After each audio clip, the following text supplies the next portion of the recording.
Hello noble ones, welcome back to my channel. This is the Metatron speaking, and some of you have asked me to check out the new trailer of season 5 of The Chosen. I personally like the show. I think it's really well made, and I really like the actor that plays Jesus, Jonathan Rumi. Apologies if I'm mispronouncing the surname.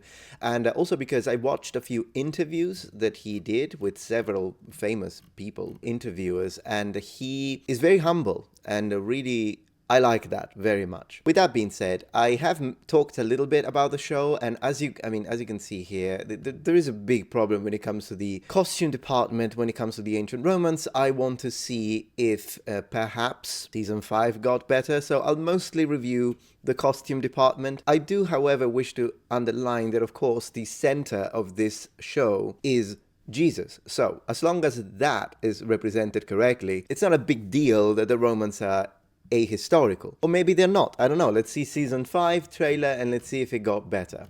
So with that being said, let's jump right into it. Official trailer, let's go.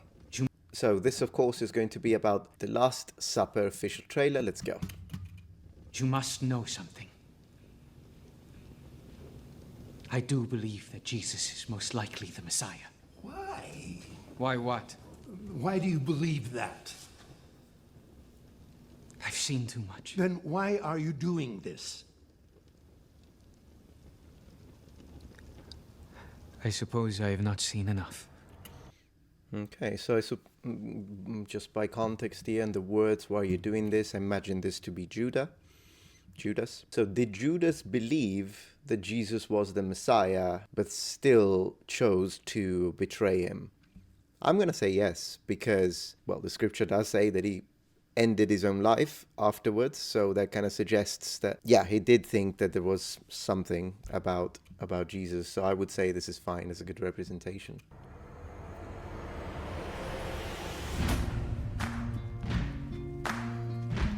Oh, Jerusalem, Jerusalem. You can run on for a long time. My house shall be called a house of prayer, but you make it a den of thieves! Okay, so here we got the first Romans. Of course, this scene, oh my gosh, the Romans look terrible. This is the scene of the temple when Jesus gets angry and flips the tables, because you've got, it's a very famous, in fact, I think it's the only scene in the whole of the Gospels where Jesus actually gets angry. More on that later. But yeah, this is the scene. Let's have a look at these Romans. So, production team, I gotta say this. Production team of The Chosen, Mr. Jenkins, Dallas Jenkins. Not that it's central to the story you're telling, but for season 6, I would be more than happy to just point you to where you could get historically accurate ancient Roman gear, tunics, fogalia, the scarves, helmets, lorica segmentata, lorica hamata or gallica, gladi, everything, shields, and it would make your show look wonderful, because right now this looks terrible. The Romans look terrible, and since the acting is superb, the actors are phenomenal, the story about Jesus is really good, very gospel accurate for what I could see up to this point, and you're doing such a good job. The music, the everything, the shots, the cinematography. It kind of makes me feel so bad to see this. This is terrible. I will do it for free. You do not have to pay me. We can just exchange a couple of emails.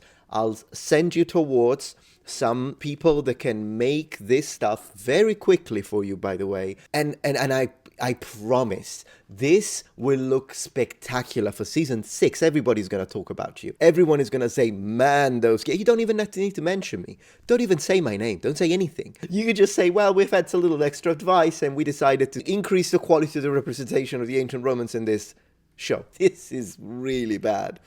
So anyways, why do I say it's really bad? Well, first, the leather, thin, paper sheet leather lorica segmentata, I have no proof in its history whatsoever. It's something that people used to argue back in the day, but it's been debunked completely after the finding of the actual metal lorica segmentata. Here is just one of the examples. There are plenty of examples, of course. We've got Calcrise finding, we've got Corbridge type A, Corbridge type B, we've got Alba Iulia. There are lots of, although that one is mostly in iconography. We've got a lot of, we know what lorica segmentata looked like, and we know it was iron or steel with some brass copper, hinges and connections, and then some leather straps. Also, you can see this is cheap, thin leather that bends and stays in shape, like you can see here.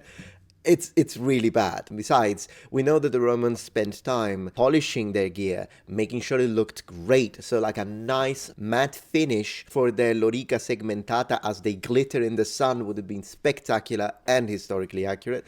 These helmets are very cheap. You can buy them for $50. Version of the Roman helmet used in imperial times, but this exact model doesn't exist.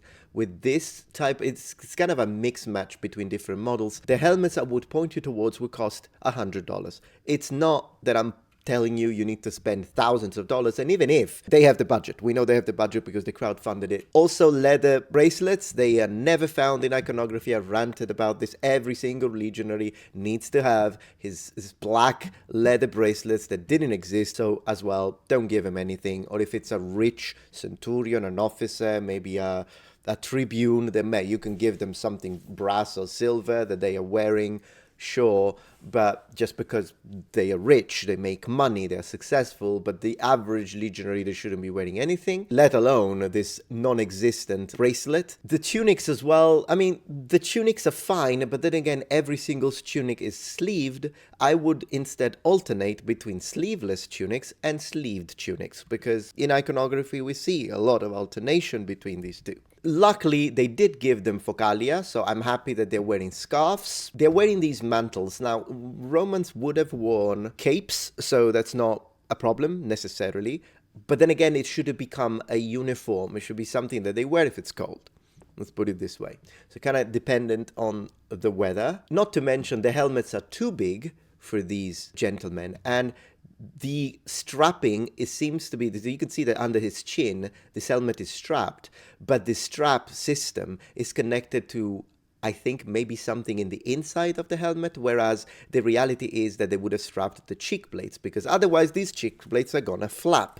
So it's the cheek plates that need to be connected to the face, and possibly for comfort, the Romans would pad them inside. So you would have a little bit of padding inside. It could be fur, it could be some kind of wool even. We can discuss that if you want. Being organic is not the easiest thing to recreate, but we have some possibilities so that they don't have the metal touching directly onto the cheek. And also, the helmets are a little too big for these gentlemen, particularly this gentleman here.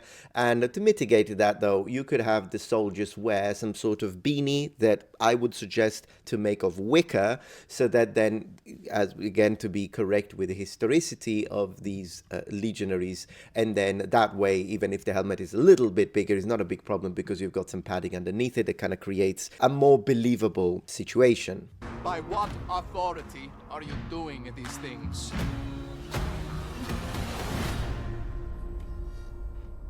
My own. Sooner or later, gotta cut you down. Yeah. We have a problem.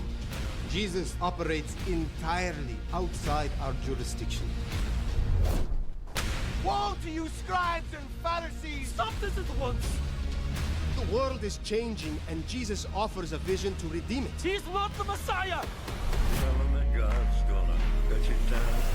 Declaring yourself a sovereign, Rome will descend on us all. There we go. So yeah, we can see even the connection method is completely wrong with the pectoral plates, which should be metal and should overlap, and then they should only have one single leather strap in the middle. Also, his throat is completely exposed. So even if this set of armor, I'm gonna go pedantic here, this is my people, even if this set of armor was protective, and it clearly isn't because this is paper thin, but even if it was protective, anyone could just stab in here, and that would be completely useless to wear the entirety of the thing. They are also going with a shoelace fastening type. Now, I sometimes do this with my lorica segmentata out of being lazy, but it would be probably more correct to fasten each and every single one of these rather than just doing a shoelace fastening. But a lot of reenactors do this, so I'm not gonna hold this against them. I will hold everything else against them, though. Is it a problem that this guy has got a beard? No, because in iconography sometimes we do see Roman legionaries with beards, so I don't have a problem with that.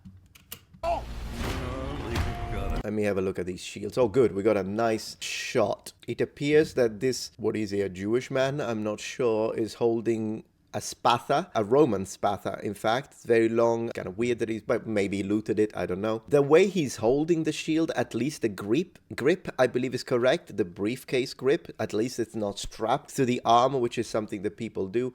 The cingulum, interestingly enough, is worn too low. The cingulum, which is the Roman military belt, should be worn on top of the armor at the height of the natural waist, because it binds the plates together and then it kind of keeps the sword in place. So I can't really see it here, but if the cingulum was the first thing that he wore and then he wore the sword on top of it, I personally don't think that's the best way to do it, but it's not a big deal because it's debated. Some people do it. However, the only case in which you would see a Roman cingulum worn directly on top of a tunic would be when they're not wearing armor, as a signifier of the role in the military. Moreover, you can tell that this legionary is wearing trousers underneath. This is something that does happen, but it happens later and in cold areas such as in Germania or in Britannia, because they take that habit from some Germanic and Celtic populations that were doing that. Still kind of too soon to do this, considering when we are temporarily. We are at the very beginning of the 1st century, and I would imagine now what Emperor Tiberius by now, kind of depends. So he shouldn't be wearing trousers. If your actors are cold, I would say just give them straps of linen that they can wear underneath, over their legs if it really is a very, very cold day. At least that maintains a certain level of historical coherence. Also, his tunic is too long. He's basically wearing a tunic like a woman. He should be wearing this tunic above his knees, because it's really difficult to move, and sometimes I've made this mistake myself, by the way. Very early on in my video production, this should be definitely higher. He appears to be wearing the armor directly on top of the tunic, whereas it would be very likely that he would be wearing it on top of what is now called a subar malis, which is a padded garment that goes underneath the armor, but in period would have been called thoracomachus. It being organic, we're not 100% sure what it would have been made of, but I would say it doesn't really matter as long as you can see that they've got something underneath the armor, then that would make it historically coherent. Last but not least, he's wearing a vertical crest. These were only worn during parades, as far as we know, so he shouldn't be wearing it. And if he's an officer, if you want to point out, no, this guy is the guy in charge, he's a centurion, he should be wearing the horizontal crest instead. That one was absolutely used even during battle, because it was a great way for all other legionaries who weren't wearing any sort of crest to identify their commanding officer during the thick of the battle, and therefore follow his orders and also try to mimic what he was doing. So once again, this is an officer, we need a horizontal crest, not a vertical crest. Now when it comes to the shields, extremely cheap. I'm talking below LARP level. This is like LARPers have better Roman shields. Really bad. You could see it's modernly made with modern colors. This is not a handmade umbo. I do have, of course, a very well-made replica of Roman scuta with handmade shield bosses, just a painted on rim. This is good for a Halloween festival, like a little party for a child. This shield would be good for that. We should have at least either brass, metal in general, even iron rims, or rawhide. Do a rawhide rim, that's also possible. It's just whoever made these, they just bought them from a cheap online vendor, and it really kills the immersion of this. It just looks like a bunch of teenagers. The Caligae are fine. The Pharisees are plotting to arrest Jesus of Nazareth. Yeah, I mean, look at that. The Pharisees are plotting to arrest Jesus of Nazareth. Yeah, he's wearing a pugio on the left, which is fine. This is a good choice. But just everything about this picture is non-Roman. At least I like that this statue here is in full color and has been painted. So you see, they do care about details like this. This leather thing here with these buckles, it looks terrible. Nazareth. I want peace, just like you. If you go through with this, our alliance is over. Yeah. Sooner or later, gotta cut you down.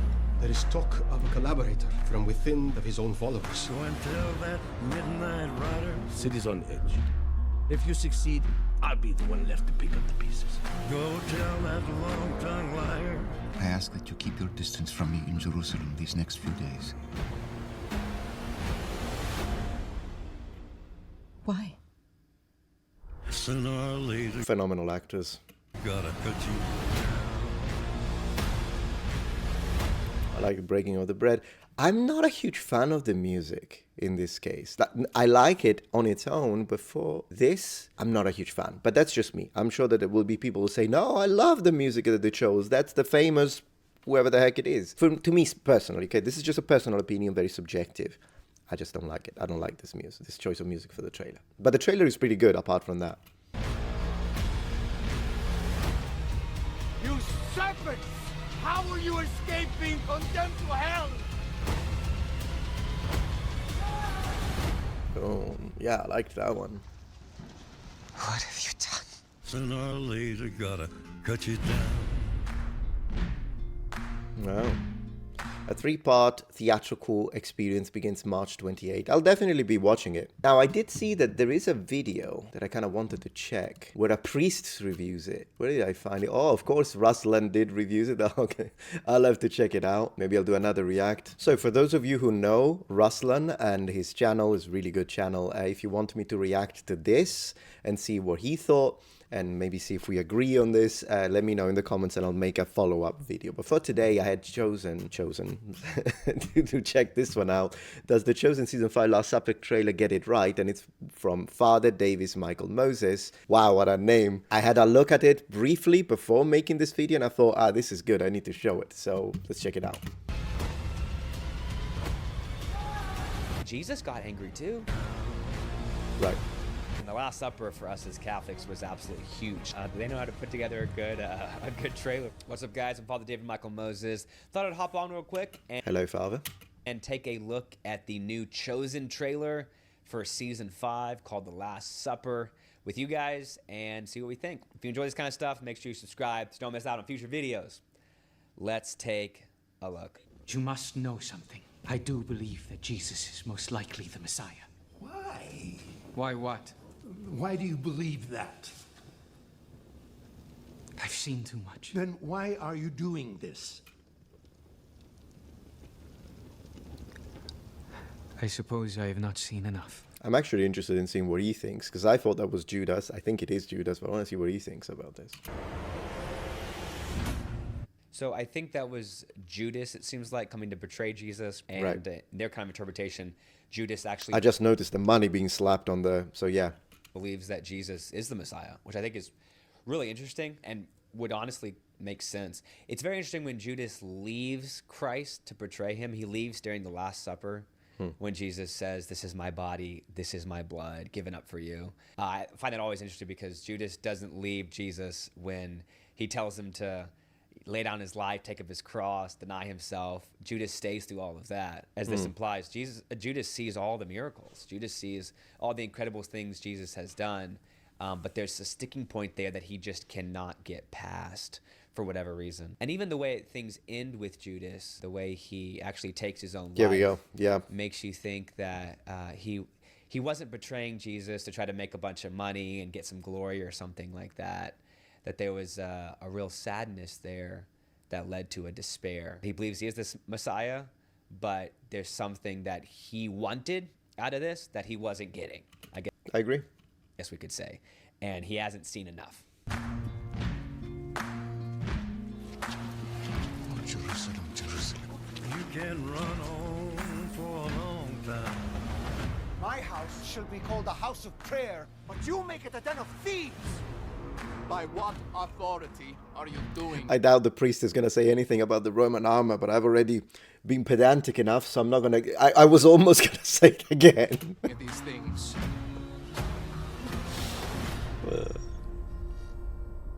My own! Okay, so a lot there. So Jesus is seeing all the bad things going on in the marketplace, what turning the temple into a marketplace, and he's obviously frustrated by that. I'm glad they're showing this because a couple things. First, we oftentimes in the modern church, we forget the sacredness of places. Right. That for us as Catholics especially, the church is a sacred place, meaning that it's set aside. It's different than other places, especially because it has the Blessed Sacrament there, Christ's real presence. And so how we behave in the temple is really, really important, that we want to make sure that we're treating this with reverence. Good message. Because Jesus took very seriously the place of worship then, so we need to take it seriously now. Also, quick little homilette for you guys, because I'm a priest. I do think it's a good analogy for how we should drive out sin from ourselves. Christ's response to something being in the temple that shouldn't be there was to pull out a whip and to drive it out. It was aggressive, it was immediate. And I think that should be our approach to sin in our own lives and our own hearts, is it's aggressive and it's immediate and it's forceful to get rid of whatever the impurity is. And lastly, I think it's very popular in modern society to act like Jesus was just this hippie who went around and said, peace, love, and joy for everybody. And you read scripture for 5 minutes and it's so obvious that's not who Jesus was. Yeah, absolutely. He did want true peace, but he wanted peace that meant everything was well ordered. That's what true peace is. He didn't want this pseudo peace where it was just everybody do whatever you want, which is sort of the modern gospel, is do whatever makes you feel good. And that's not at all what Jesus did. He actually at I do want to kind of comment on that. I will, but I want to let him finish. some points in scripture gets extremely angry, takes out a whip, and drives people away. Really, really intense stuff. The last thing I would say too about because if somebody struggles with anger, I will say, hey, Jesus got angry too, right, about certain things. That doesn't mean it's a sin, but I don't think Jesus was still angry about this in 3 months, right? I think he was able to be angry when he needed to be against evil, and then was able to then move on. Anger is useful only insofar as it helps us to accomplish things that are good.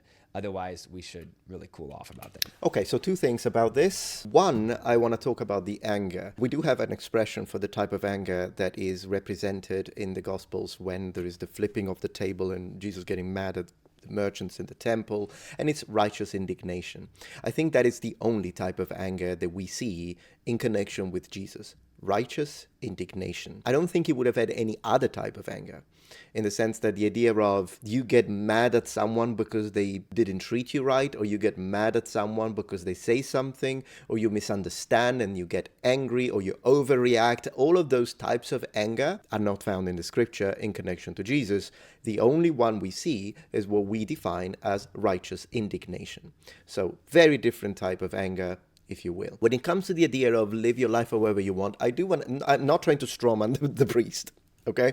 I'm just saying this because I want to add to this idea. As you know, I'm a very freedom guy. I strongly support freedom of speech, real freedom of speech. I strongly support the idea of you're free to live your life however you want. So I would tell someone, make your choice, live your life however you want. And that's not being a hippie in that case. It is respecting the idea of freedom and free will. I know that some people don't believe in free will. I do. I've seen the scientific argument about it. I think it's wrong, and I do believe the free will exists.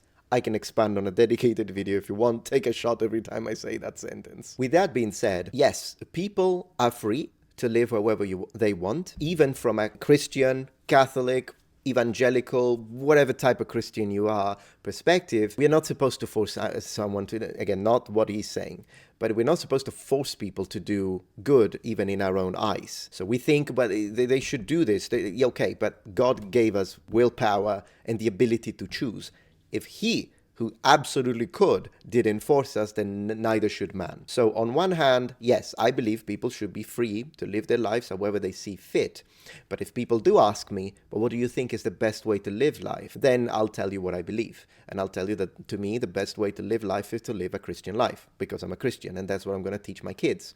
But once my kids are adults, once my kids are 18, they are free to do whatever they want, and their choices will not affect how much I love them, how I treat them, how those people, they're like, oh, I'm gonna write you off my will if you're not a Christian, or I'll write you off my will if you do this, if you do that, if you don't respect me, if you don't come to church. Then no, that's wrong. That is wrong. You always are supposed to love your kids no matter what. I will teach my kids to live a life of Christian values, but I will never force it onto them. Also, because if you do, psychologically, they're going to just not do it just to spite you. I'm not a father, but I used to teach children as well as adults, 10 plus years of teaching. So I know how that works, but we're not really here to talk about how to parent. I think what's important, however, is that once my kid is 18, they can do whatever they want. They can live their life however they want, and at that point, I've done my job. And it's important to always, I think, come from a perspective of love and understanding. Not the type of love that I understand this point. Some people do take it too far and kind of depict Christianity as what is not, because Christianity has very strict rules and ways to live. If you want to be a Christian, then yes, you should strive. No one is perfect, but you should strive to follow the rules that are found in the Holy Scriptures, in the Bible, in the Gospels, and what have you, with your own personal relationship with God. But regardless of that, so I'm not strawmanning the priest once again. It's not what he said, but I did want to clarify that yes, I do believe that people should be left free to live their lives however they please, because people have that choice, and that choice has been given to us. Sooner or later, gotta cut you down. We have a problem. Jesus operates entirely outside our jurisdiction. Woe to you, scribes and Pharisees! Stop this at once! The world is changing, and Jesus offers a vision to redeem it. He's not the Messiah! Tell him that God's gonna cut you down. Declaring yourself a sovereign. They say he operates outside of their system, basically, and they ask what authority he does this by, and he says, my own. That is the essence of the gospel. Not that Jesus was just a nice teacher, but that Jesus claimed to be God. Yeah, that's what we Christians believe 100%. Okay, so I don't react to the entire thing. I think it was an interesting video. I haven't watched videos from Father David Michael before. This is the first time I watch a video of his, but I liked the review. Of course, as always, leave a comment, leave a like if you want. Check him out. We'll give him a like because I liked his reaction and the way he expressed his thoughts. Also, sick setup. Father, sick setup. I love the YouTube thing, microphone, everything. Very good. All right, number one, so I hope that you enjoyed this review and first reaction to the official trailer of season 5 of The Chosen. Quite excited for it. I'm going to look forward to watching it. There was a little bit of controversy when it comes to The Chosen because sometimes it goes off scripture in the sense that it will have the characters that are represented say things that do not have a correspondence in scripture. I understand why some people may not like that, but then again, if it leads people to want to read scripture, then I personally don't have a problem with it as a Christian. You can go a little bit off script as long as you don't completely change the message. At that point, that's when I'm going to say, no, that's not right. But if you just speculate onto something that could have happened on a day-to-day mundane elements or conversations and discussions, which absolutely would have happened, then I personally don't have a problem with it. But do let me know what you think in the comments below. And thank you so much for watching, and I will see you tomorrow for my next daily upload. And remember, the Metatron has spread his wings. Goodbye.